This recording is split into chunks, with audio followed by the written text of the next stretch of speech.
6 septembre 1983. Tous les beaux arbres au bord du chemin coupés. J'ai dû aller au village pour une course. La dévastation est à notre porte. C'est vraiment le paroxysme de l'homme horrible, entre guillemets.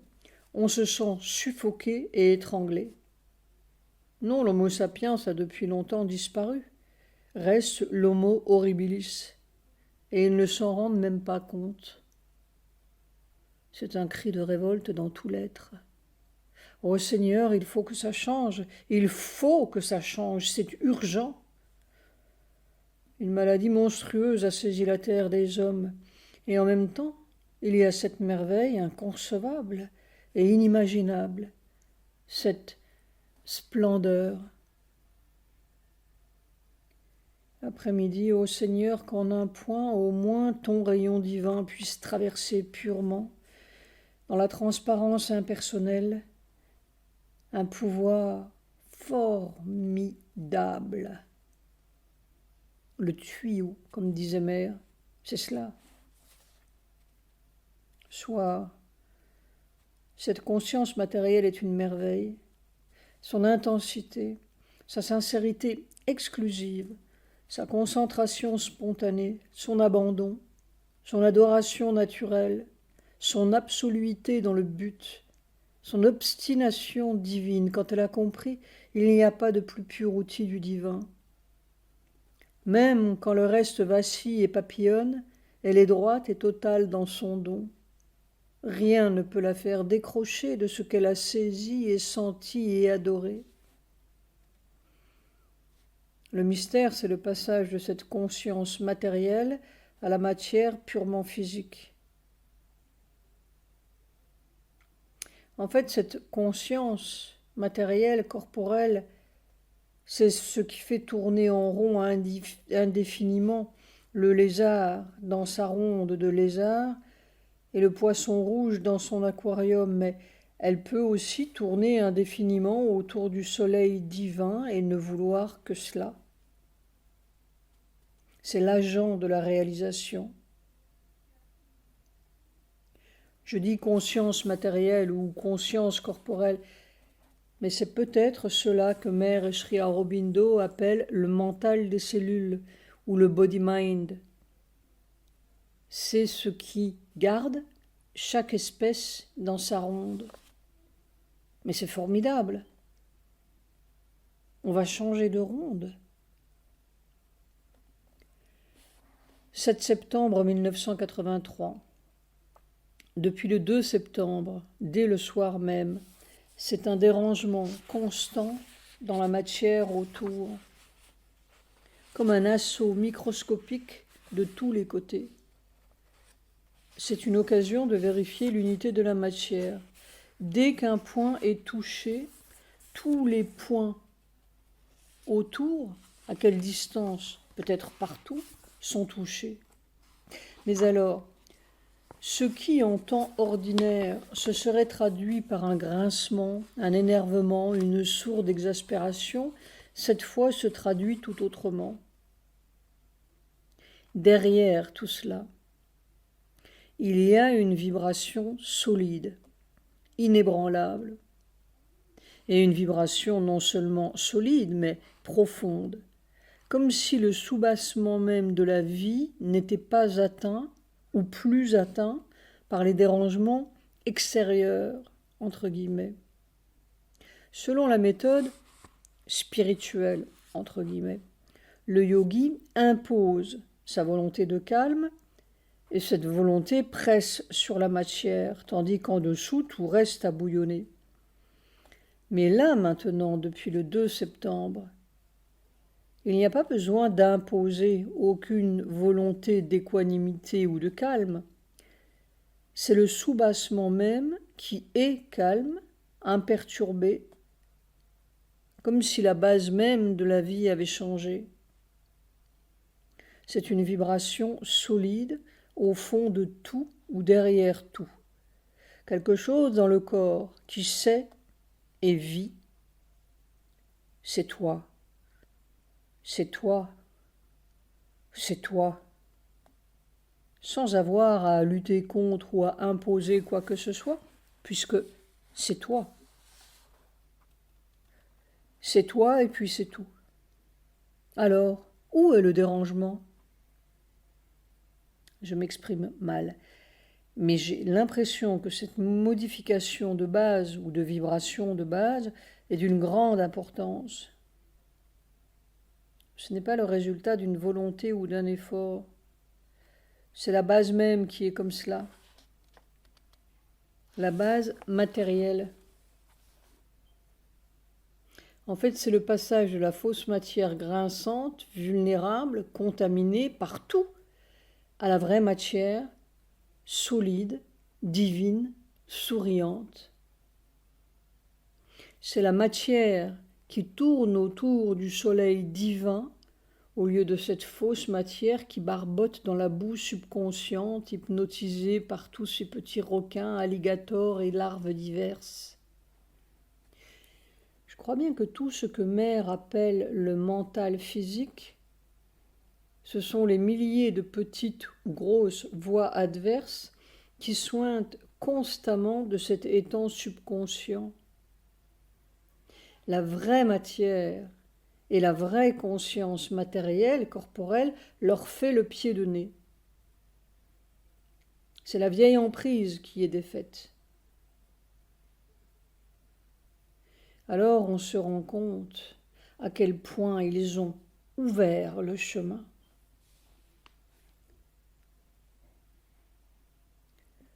« 8 septembre 1983. Mère, divine, suprême, immense. C'était difficile à supporter.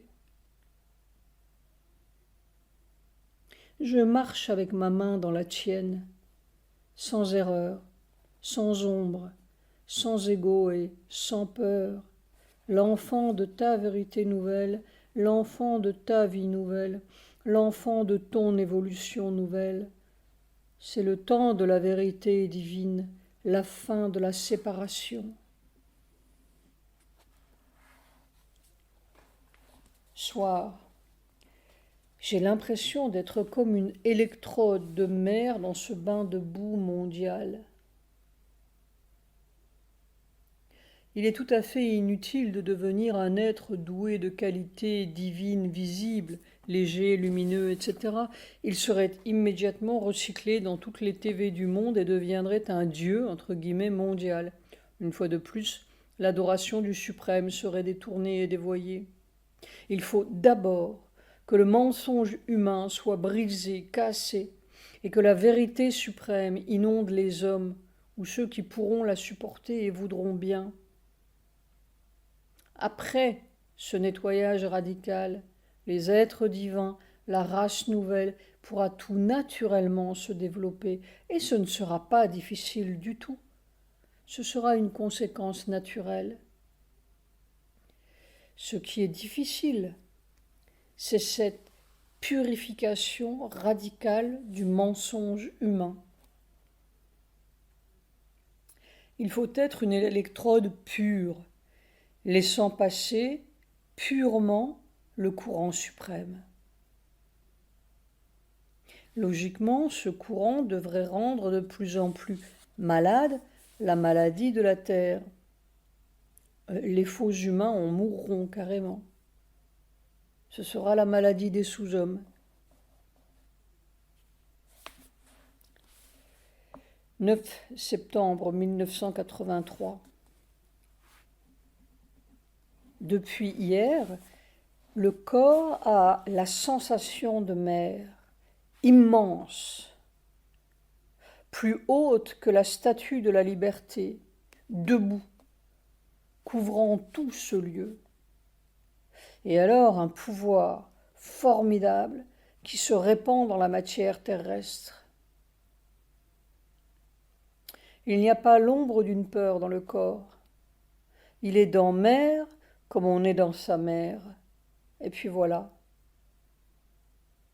Mais cela semble formidable comme déversement. Est-ce qu'elle va faire face à la bête humaine? La sensation du corps, ce n'est ni amour, ni délice, ni rien de personnel, du pouvoir pur. Le pouvoir de la Mère suprême. Que ce soit la terre de vérité. On dirait que la plage du débarquement est faite. 10 septembre 1983. Je commence à mesurer très douloureusement mon unité matérielle avec toute la matière autour. Il semble que de partout, les choses, la matière, viennent me dire, tu vois, ceci n'est pas en ordre, cela n'est pas comme cela devrait être, et ceci se détériore, et cela est sale. Et puis la dévastation autour qui presse, comme si la marée montait. Il n'y a pas d'île dans le Pacifique. Où est l'île de matière non assaillie? Cela fait comme un chagrin et un malaise dans tout mon corps et je lutte, mais alors je sens la fragilité de la propre île de mon corps. Et en même temps, je sens l'ineptie ruineuse du monde entier. Tous ces pitres mondiaux qui vont faire leurs précieux discours aux Nations Unies et cette barbarie prétentieuse partout. La terre est opprimée. Ô Seigneur, tu es la seule solution, toi seul peux. On dirait que c'est toute la matière qui crie et prie dans mon corps. On rêverait d'une prière matérielle si pure qu'elle changerait le cours du monde et ouvrirait les écluses de la grâce divine.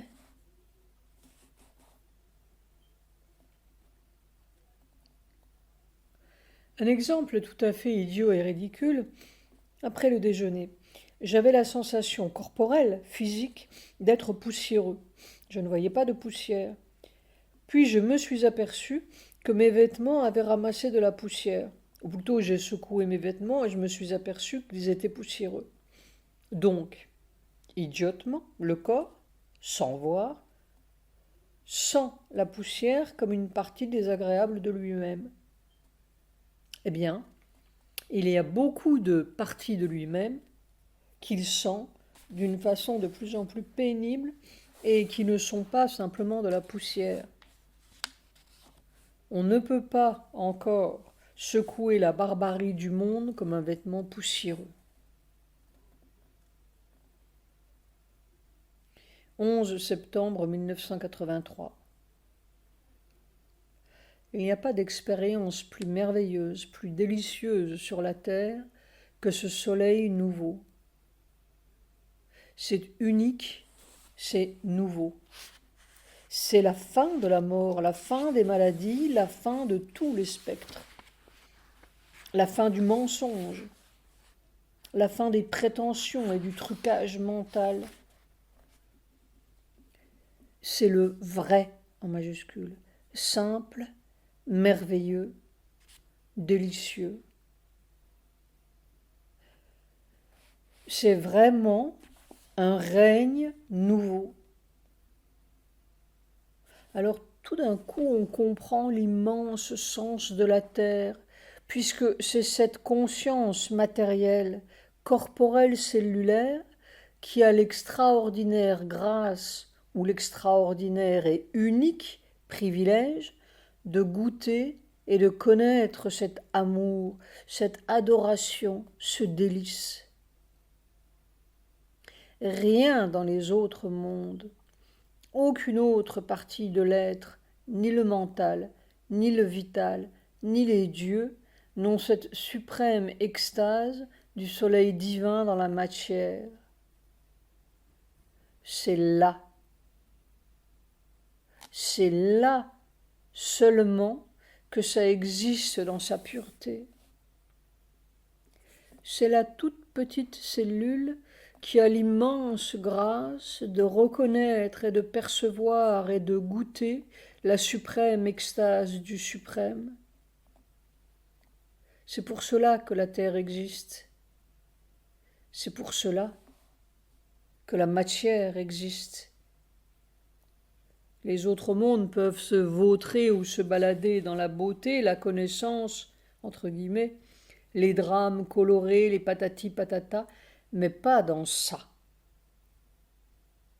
Alors, on comprend, Sri Aurobindo, je cite de mémoire, « Plus grandes tes servitudes sur la terre, ô roi, que toutes les glorieuses libertés du ciel. » On comprend. C'est un règne nouveau. Comme il y a le règne minéral, végétal et animal, il y a un règne divin. Et quel règne!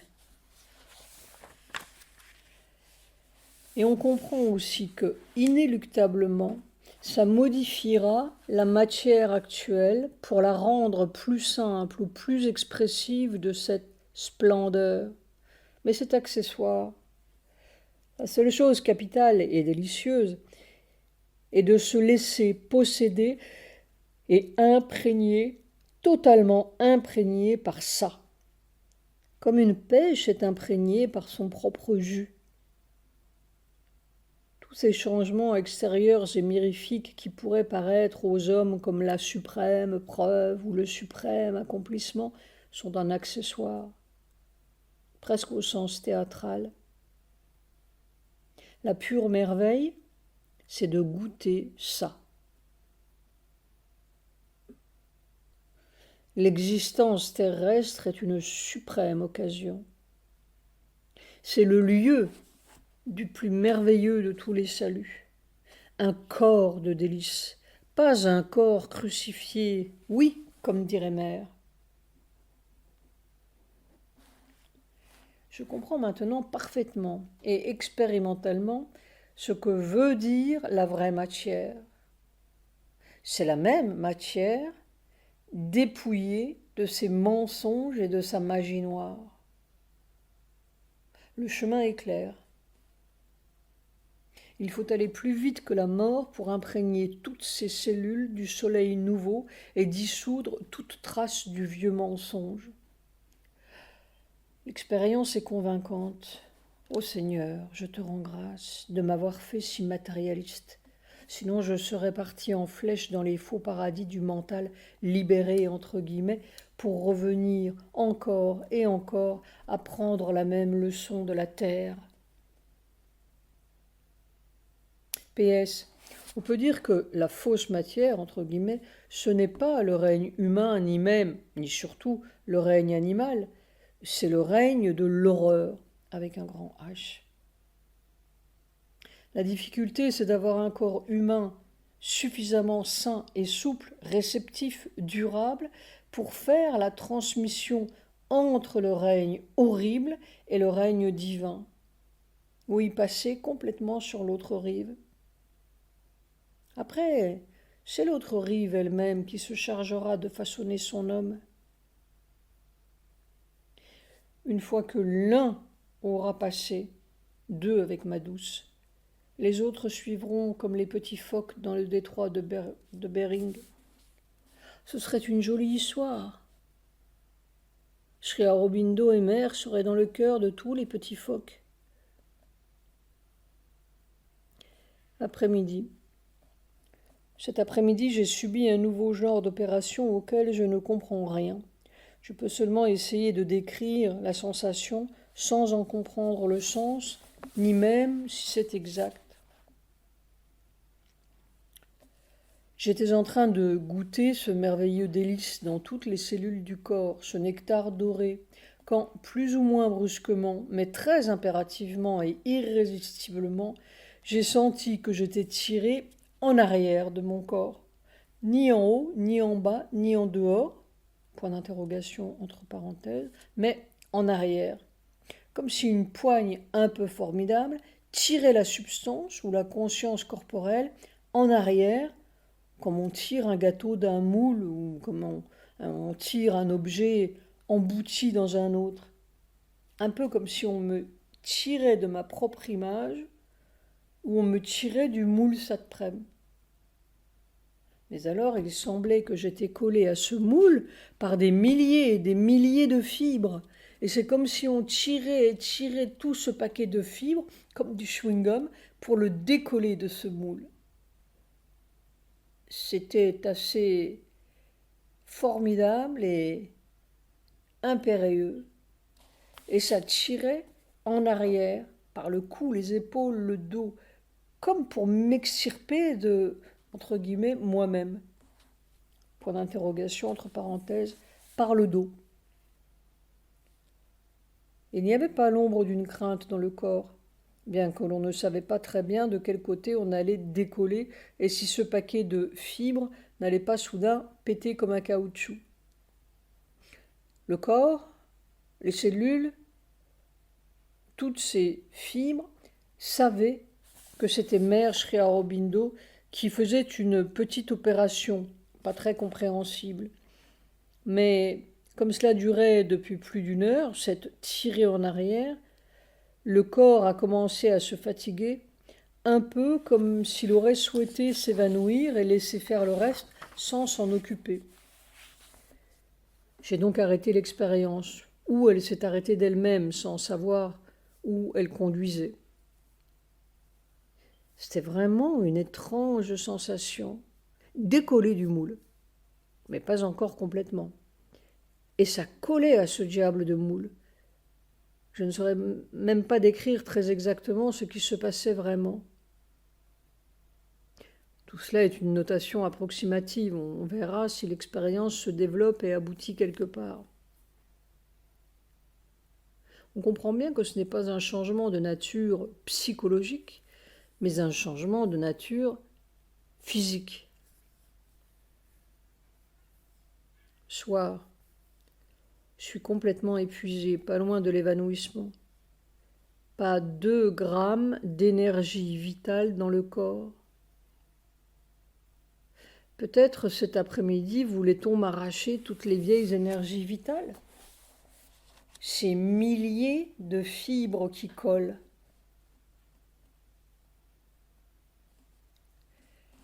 13 septembre 1983. Quand cette coulée d'or triomphante, sublime, divine envahit le corps, les veines, les cellules, comme une marée, on comprend que ça peut faire tout ce que ça veut. Les impossibilités sont seulement dans nos petites consciences idiotes. Est-ce que l'heure du miracle divin approche? Miracle entre guillemets. Et alors non seulement le corps n'a plus peur, mais il crie, je suis prêt à tout. Tout pour que cette merveille se réalise. Et il ne pense pas à lui-même, c'est toujours la terre. Que la possibilité, que la merveille s'accomplisse sur la terre. C'est une splendeur inimaginable d'amour, de délices, de joie, d'absolu vivant. Et une puissance. Ça ressemble tout à fait à cette force gigantesque qui écrasait et roulait toute une montagne silencieusement dans cette vision d'il y a 2 ou 3 ans déjà. S'il y a la moindre résistance, ça casse. Évidemment, si ça se manifestait sur la terre, beaucoup de choses casseraient. L'absolu, c'est tout à fait absolu.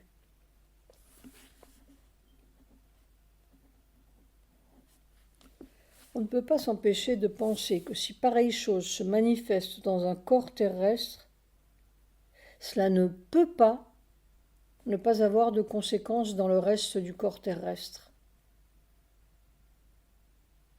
L'autre jour, je parlais de qualités divines visibles. Mais jusqu'à ce que la terre soit nettoyée, la meilleure des qualités, je crois, c'est que personne ne s'aperçoive de rien. Sinon, soir, je commence à comprendre ce que veut dire la vie divine. C'est inimaginablement concret et au-delà de tout ce que je pouvais croire avec la vieille conception entre guillemets spirituelle. C'est vraiment un autre type de vie. Les religions sont poussiéreuses, mais les spiritualités sont racornies. Ça, c'est délicieux. 14 septembre 1983, je ne comprends pas ce qui se passe. Toute la journée, l'impression d'une infiltration de lumière et de puissance dans une masse rocheuse très insensible et inerte. La roche, c'est moi, le physique pur, entre guillemets, point d'interrogation. C'est pénible. Mais alors, qu'est-ce que je veux dire quand je parle de ce délice dans le corps, dans les cellules? Probablement, ce doit être la conscience corporelle, matérielle, cellulaire. Il doit y avoir encore un passage entre cette conscience corporelle et le physique, point d'interrogation entre parenthèses. À moins que cette roche, insensible et inerte, ne soit précisément le physique. Qu'est-ce que le physique? Peut-être arriverai-je à la vraie question. On ne saura rien tant que l'on ne sera pas au bout. C'est le dernier pas qui compte, disait Mère. Que veut dire un Archaeopteryx en cours de fabrication? 15 septembre 1983.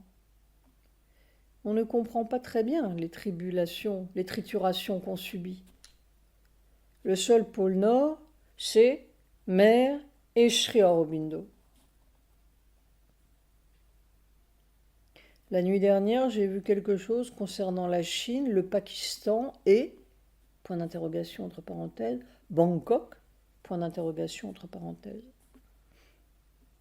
16 septembre 1983. Le faux agenda. Les neutres, entre guillemets, d'Auroville. Au milieu de cette malhonnêteté qui décompose tout, salit tout, contamine tout, je veux être purement et totalement à toi et avec amour, et c'est la seule solution. On se sent de plus en plus étranglé. Il me semble ouvrir de grands yeux anciens sur la peine du monde. 17 septembre 1983. Tout entrait dans le Seigneur, dans le soleil de vérité, jusqu'au dernier atome. Il n'y avait plus de moi, c'était parfaitement, totalement ça. Et la conscience répétait: le règne divin sur la terre, le règne du divin sur la terre, la fin de l'âge de fer, la fin du mensonge. Il y avait un carillon là-dedans, comme si cela vibrait sur toute la terre. C'était annoncé. C'était d'une grande simplicité. L'annonce, c'était simplement le fait, ou du fait, qu'un corps terrestre soit là-dedans. On arrive au changement du monde. 18 septembre 1983. Toute cette substance corporelle me donne maintenant la sensation d'être comme de la pâte à modeler, ou plus exactement une masse extensible de protoplasme translucide que l'on soumet à des radiations, des infiltrations, des pressions, des brassages d'intensités diverses, comme si tout cela était un immense, à cette échelle-là, pétrin cellulaire ou protoplasmique du début des âges. Et on apprend à tout cela une vie nouvelle, des énergies nouvelles, des intensités nouvelles, des pressions et des modelages nouveaux. On pourrait dire une nourriture nouvelle ou une façon d'absorber quelque chose de tout à fait nouveau. Un milieu nouveau. Cela donne la sensation générale d'une radiation dorée, dense, parfois très impérieuse et presque virulente, qui triture et rayonne, ou traverse de rayons extrêmement rapides toute cette substance. C'est d'une puissance formidable, c'est-à-dire irrésistible, mais il n'y a plus du tout la sensation de formidable. Il y a la sensation de mer, Sri Aurobindo, qui triture tout cela, et le corps se laisse faire absolument comme du protoplasme ou comme une gelée, une éponge translucide qui boirait ces rayons et se laisserait tirer et étirer dans tous les sens et gonfler sans peur d'éclater d'aucune façon, puisque c'est eux. Toute cette substance qui autrefois devait surmonter la peur, les chuchotements de la mort, les sensations d'éclatement, l'angoisse de l'inconnu, enfin ces myriades de petites vibrations sournoises qui collaient à elle, comme si elle plongeait des milliers et des milliers de racines et radicelles dans un terreau obscur et perfide. Pfut, elle baigne dans le soleil divin, et alors, avec une super confiance que tout va là où il veut, qu'on lui apprend une vie nouvelle et merveilleuse, et elle est prête à tout. C'est vraiment une sensation très curieuse et délicieuse, quoique assez mécanique, de protoplasme au début des âges. Et alors, au lieu de la purée bourbeuse des débuts géologiques, c'est un bain de soleil. On lui apprend la vie solaire. Voyons.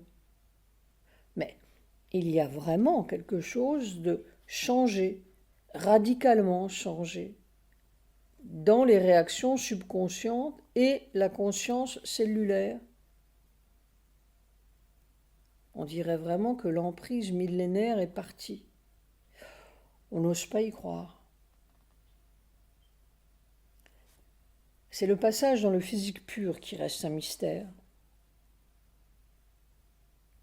Soit le protoplasme du début était une matière vierge, entre guillemets, qui allait prendre une forme, se compliquer. Mais là, la forme existe déjà, c'est cela la difficulté, on ne part pas de zéro. C'est-à-dire que la forme existante doit se simplifier, et non se compliquer encore, sans briser le moule. Comment devenir papillon dans une chenille? En fait, je ne crois pas qu'il s'agisse de développer des organes nouveaux. C'est tout le système digestif et respiratoire circulatoire qui doit changer. La respiration nouvelle, le milieu nouveau, devrait englober les trois fonctions, une respiration nourrissante. Mère disait que la nourriture que nous connaissons contient son germe de mort. Est-ce qu'on fumera le cigare? Il faudra peut-être un peu simplifier là aussi.